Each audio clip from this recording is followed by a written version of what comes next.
আমি অন্তঃপুরের মেয়ে, চিনবে না আমাকে। তোমার শেষ গল্পের বইটি পড়েছি শরৎবাবু, বাসি ফুলের মালা। তোমার নায়িকা এলোকেশীর মরণ দশা ধরেছিল ৩৫ বছর বয়সে। ২৫ বছর বয়সের সঙ্গে ছিল তার রেশারেশি। দেখলেন, তুমি মহোদশায় বটে, জিতিয়ে দিলে তাকে। নিজের কথা বলি, বয়স আমার অল্প। একজনের মন ছুঁয়েছিল আমার এই কাঁচা বয়সের মায়া,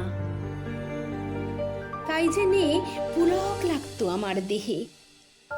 ভুলে গিয়েছিলেম অত্যন্ত সাধারণ মেয়ে আমি। আমার মতো এমন আছে হাজার হাজার মেয়ে। অল্প বয়সের মন্ত্র তাদের যৌবনে। আমাকে দোহাই দিই, একটি সাধারণ মেয়ের গল্প লেখো তুমি। বড় দুঃখ তারও স্বভাবের গভীরে অসাধারণ যদি কিছু তলিয়ে থাকে কোথাও, কেমন করে প্রমাণ করবে সে? এমন কজন মেলে যারা তা ধরতে পারে? কাঁচা বয়সে জাদু লাগে ওদের চোখে, মন যায় না সত্যের খোঁজে। আমরা বিকিয়ে যাই মরীচিকার দামে। কথাটা কেন উঠল তা বলি। মনে করো তার নাম নরেশ। সে বলেছিল কেউ তার চোখে পড়েনি আমার মতো। এত বড় কথাটা বিশ্বাস করব যে সাহস হয় না, না করব যে এমন জোর কই। একদিন সে গেল বিলেতে। চিঠিপত্র পাই কখনো বা। মনে মনে ভাবি, রাম রাম, এত মেয়েও আছে সে দেশে, এত তাদের ঠেলা ঠেলি ভিড়, আর তারা কি সবাই অসামান্য? এত বুদ্ধি, এত উজ্জ্বলতা, আর তারা সবাই কি আবিষ্কার করেছে এক নরেশ সেনকে, স্বদেশে যার পরিচয় চাপা ছিল 10-এর মধ্যে। গ্যালোমেলের চিঠিতে লিখেছে লিজির সঙ্গে গিয়েছিল সমুদ্রে নাইতে। বাঙালি কবির কবিতা কলাইন দিয়েছে তুলে, সেই যেখানে উর্বশী উঠছে সমুদ্র থেকে। তারপরে পালির পরে বসলো পাশাপাশি। সামনে দুলছে নীল সমুদ্রের ঢেউ, আকাশে ছড়ানো নির্মল সূর্যালো। লিজি তাকে খুব আস্তে আস্তে বললে, এই সেদিন তুমি এসেছো, 2 দিন পরে যাবে চলে। ঝিনুকের 2টি খোলা, মাঝখানটুকু ভরা থাক একটি নিরেট অশ্রুবিন্দু দিয়ে, দুর্লভ মূল্যহীন। কথা বলবার কি অসামান্য ভঙ্গি! সেই সঙ্গে নরেশ লিখেছে, কথাগুলি যদি বানানো হয় দোষ কি? কিন্তু চমৎকার। হিরে বসানো সোনার ফুল কি সত্য? তবুও কি সত্য নয়? বুঝতেই পারছো, একটা তুলনার সংকেত অদৃশ্য কাঁটার মতো আমার বুকের কাছে বিধিয়ে দিয়ে জানাই আমি অত্যন্ত সাধারণ মেয়ে। মূল্যবানকে পুরো মূল্য চুকিয়ে দিই এমন ধন নেই আমার হাতে। ওগো, না হয় তাই হলো, না হয় ঋণী রইলেন চিরজীবন। তোমার। একটা গল্প লেখো তুমি শরৎবাবু, নিতান্তই সাধারণ মেয়ের গল্প,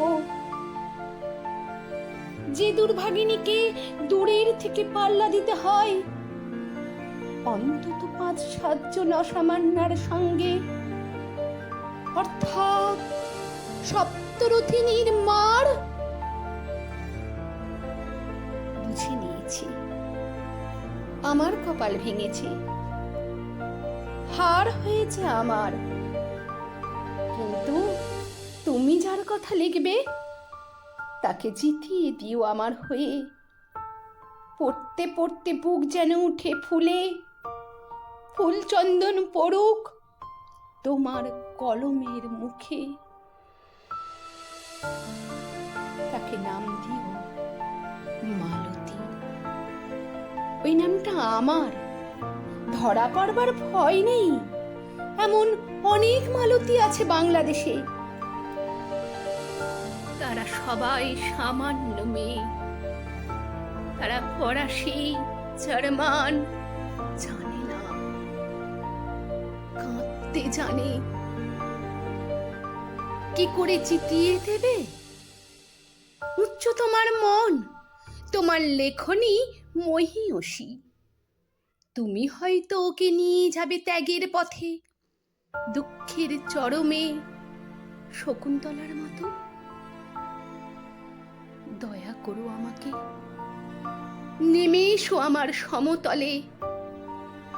বিছানায় শুয়ে শুয়ে রাত্রির অন্ধকারে দেবতার কাছে যে অসম্ভব বর মাগি, সে ভর আমি পাবো না। কিন্তু পাই যেন তোমার নায়িকা। রাখো না কেন নরেশকে 7 বছর লন্ডনে, বারে বারে ফেল করুক তার পরীক্ষায়। আদরে থাক আপন উপশিখা মণ্ডলীতে। ইতিমধ্যে মালতী পাশ করুক MA কলকাতা বিশ্ববিদ্যালয়ে, গণিতে হোক প্রথম তোমার কলমের এক আঁচড়ে। কিন্তু ওইখানেই যদি থামো, তোমার সাহিত্য সম্রাট নামে পড়বে কলঙ্ক। আমার দশা যাই হোক, খাটো করো না তোমার কল্পনা। তুমি তো কৃপণ নও বিধাতার মতো। মেয়েটাকে দাও পাঠিয়ে ইউরোপে, সেখানে যারা জ্ঞানী, যারা বিদ্বান, যারা বীর, যারা কবি, যারা শিল্পী, যারা রাজা দল বেঁধে আসুক ওর চারদিকে। জ্যোতির্বিদের মতো আবিষ্কার করুক ওকে। শুধু বিদুষী বলে নয়, নারী বলে। ওর মধ্যে যে বিশ্ববিজয়ী জাদু আছে, ধরা পড়ুক তার রহস্য। মোরের দেশে নয়, যে দেশে আছে সমজদার, আছে দরদি, আছে ইংরেজ, জার্মান, ফরাসি। মালতীর সম্মানের জন্য সভা ডাকা হোক না, বড় বড় নামজাদার সভা। মনে করা যাক সেখানে বর্ষণ হচ্ছে মুষলধারে চাটু বাক্য, মাঝখান দিয়ে সে চলেছে অবহেলায়। ঢেউয়ের উপর দিয়ে যেন পালির নৌকো। ওর চোখ দেখে ওরা করছে কানাকানি। সবাই বলছে ভারতবর্ষের সজল মেঘ আর উজ্জ্বল রৌদ্র মিলেছে ওর মহিন দৃষ্টিতে। এখানে জনান্তিকে বলে রাখি, সৃষ্টিকর্তার প্রসাদ সত্যই আছে আমার চোখে। বলতে হলো নিজের মুখে, এখনো কোনো ইউরোপীয় রসজ্ঞের সাক্ষাৎ ঘটেনি কপালে।